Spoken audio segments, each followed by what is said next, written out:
Hi hello అండి, అందరు ఎలా ఉన్నారు? బాగున్నారా? మేమైతే చాలా బాగున్నాం.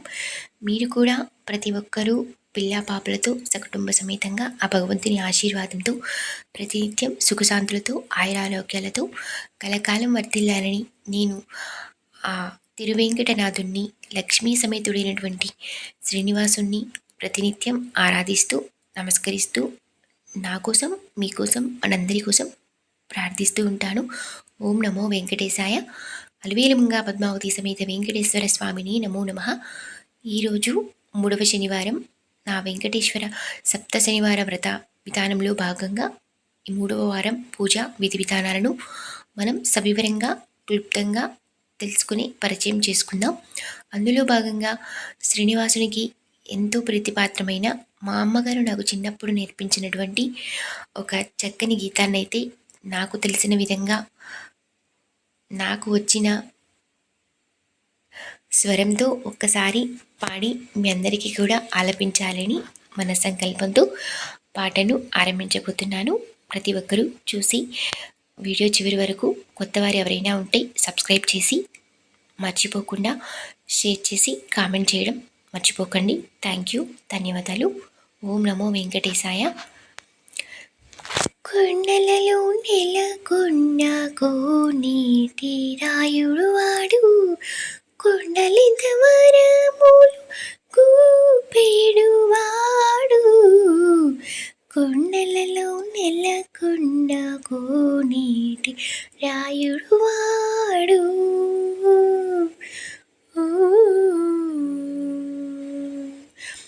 కుమ్మరదాసుడైన కురువరతి నమ్మే ఇమ్మన్న వరములెల్లా నిలిచినవాడు, కుమ్మరదాసుడైన కురువరతి నమ్మే ఇమ్మన్న వరములెల్లా నిలిచినవాడు, దుమ్మలు చేసిన ఎట్టి తండు మాంటి కురవతి, దమ్ములు చేసిన ఎట్టి తండు మాంటి కురవతి, రమ్మన్న చోటికి వచ్చి నమ్మినవాడు, కుంపటలలో నెలకొన్న కోనేటి రాయుడు వాడు.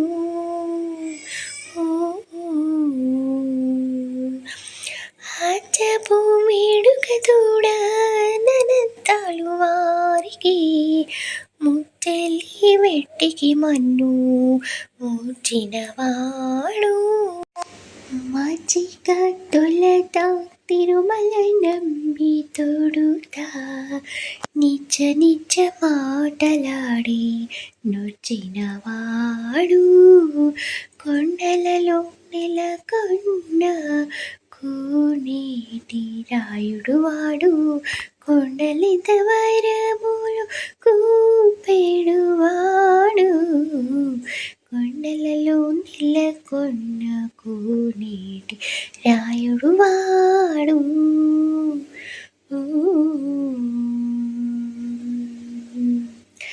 కంచిలో నుండా తిరు కంచిన మీద కరుణించి తనయుడెకడు రప్పించినవాడు, ఎంచ ఎక్కడైనా వెంకటేశుడు మనలకు మంచివాడై కరుణ పాలించువాడు,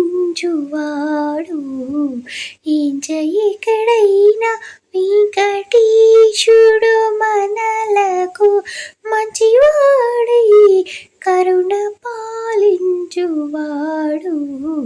కొండలలో నెలకొన్న కోనేటి రాయుడు వాడు.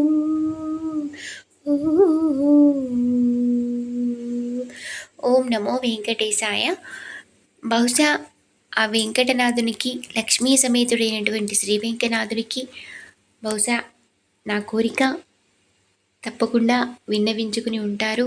ఎందుకు అంటే నా మనస్సంకల్పం మనకి మోనటైజేషన్ ప్రక్రియ అతి క్లిష్టమైన ప్రక్రియ, అతి కష్టమైన ప్రక్రియ కూడా. అది ఎలా అవుతుందా అని నేను సందేహిస్తున్నప్పుడు నా మనసులో ఒకసారి అనుకున్నాను, పరమాత్మ ఏదైతే నేను నా కాళ్ళ మీద నేను నిలబడి నా వంతు ప్రయత్నంగా ఎవరికైనా ఓ నలుగురికి సాయం చేయగలిగితే బాగుంటుంది. అందుకు గాని ఈ ప్రక్రియ ఏదైతే ఉంటుందో దాన్ని నెరవేర్చి మనస్ఫూర్తిగా నా మన సంకల్పాన్ని వేయవారికి విన్నవించుకున్నాను. వెనువెంటనే ఎటువంటి ఇబ్బందులు కష్టతరం కాకుండా ఆ ప్రక్రియ అంతా కూడా పూర్తి అయింది.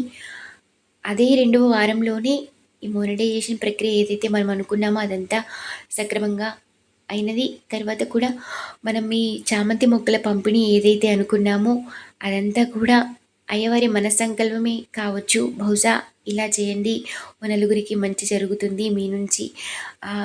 మీ మన సంకల్పం కూడా అదే కాబట్టి ఇలా చేస్తే బాగుంటుంది అని బహుశా నన్ను ఆ మార్గం వైపు భగవంతుడు అలా నడిపించి నా వంతు ప్రయత్నంగా ఓ నలుగురికి ఉడతా భక్తిగా నా వంతు సాయాన్ని అందించాలి అని అతి తీక్షణమైన మన సంకల్పంతో నేను ఉన్నాను కనుకనే అందులో ఎటువంటి కల్మషము లేకుండా ఆ కార్యక్రమం బృహత్ కార్యక్రమం ఏదైతే ఉందో అదంతా కూడా సజావుగా ఇప్పటికీ కూడా జరుగుతూనే ఉంది.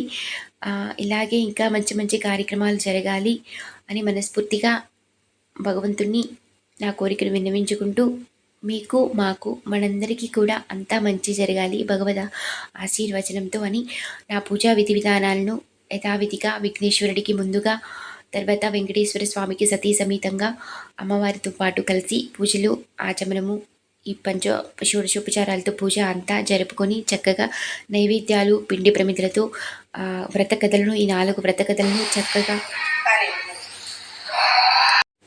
కథలను చదువుకొని తీర్థప్రసాదాలను నాకు ఉన్నంతలు నాకు తోచినంతలు తీర్థప్రసాదాలను భక్తిపూర్వకంగా అయ్యవారికి నివేదించుకొని మేమంతా కూడా సకుటుంబ సమేతంగా అత్తయ్య గారు, నానమ్మ గారు, మా భార్యాభర్తల ఎరువులు పిల్లలతో చక్కగా ఎటువంటి విఘ్నాలు ఆటంకాలు లేకుండా 3వ వారం పూజ కూడా ఆటంకాలు లేకుండా నిర్విఘ్నంగా పూర్తి చేసుకోగలిగాము. మా వీడియో కనుక నచ్చితే లైక్ చేయండి, షేర్ చేయండి, సబ్స్క్రైబ్ చేయండి. Thank you.